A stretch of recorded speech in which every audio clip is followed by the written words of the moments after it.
Okay, we're back. We're down to our last can. You can kind of see what's happening right now. We've got about almost 250 on the high side. On the low side, we got about 40. One of the things I like to look for too is this line right here. This is your charging line for the low side. When the refrigerant level gets up to full, a lot of times it starts getting cool or cold to the touch. Okay, it kind of tells you it's full that way. That's another way to kind of tell.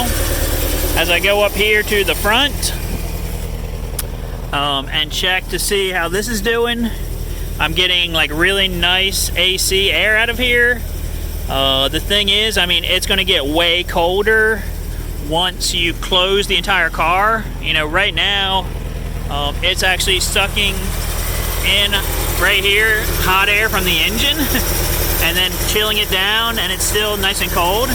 But when you close everything and go for a drive, it'll just drop even more because you got some nice airflow over the condenser in the front. You've got recirculating the interior air so that it's, you know, pulling in cool air already, and then it just cools it even more. So I mean, the system seems to be doing good. You see the needles are holding pretty steady.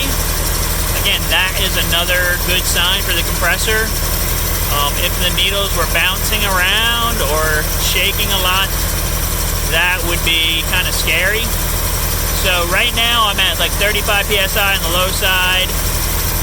It's pretty close, you know, it's very close to being done.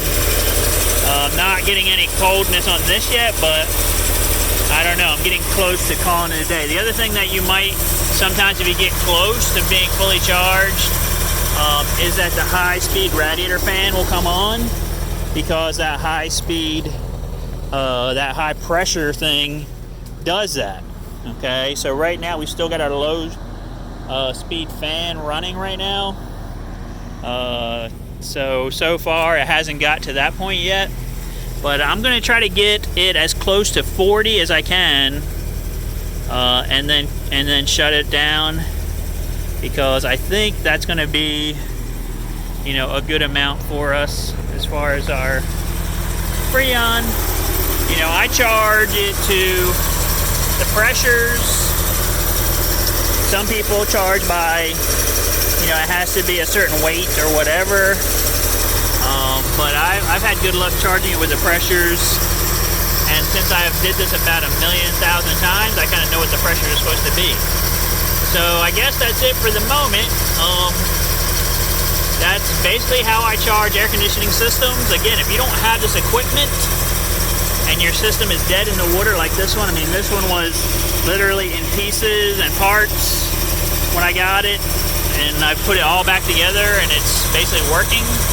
But if you don't have the equipment to do it, you're going to have to get it to a shop and get them to do it for you, or, you know, invest in all this equipment. But still, it's kind of frustrating, because if you have a weird problem, you know, you're not going to know. Yeah, this is starting to get cool right here. You're not going to really know, like, what's really causing it, where an experienced AC shop, they would actually know that stuff. So I guess that's it, guys. Please like, share, subscribe, and I hope you guys can get more miles per gallon. I hope you can get some coolness happening in your van this summer. And if you need any of the parts, we have all the parts for sale on our website: compressor, dryer, expansion valve. We have it as a kit, and you can buy right off of there and help us out, support the channel. And I guess that's it, guys. Have a great one. We'll see you on the next video.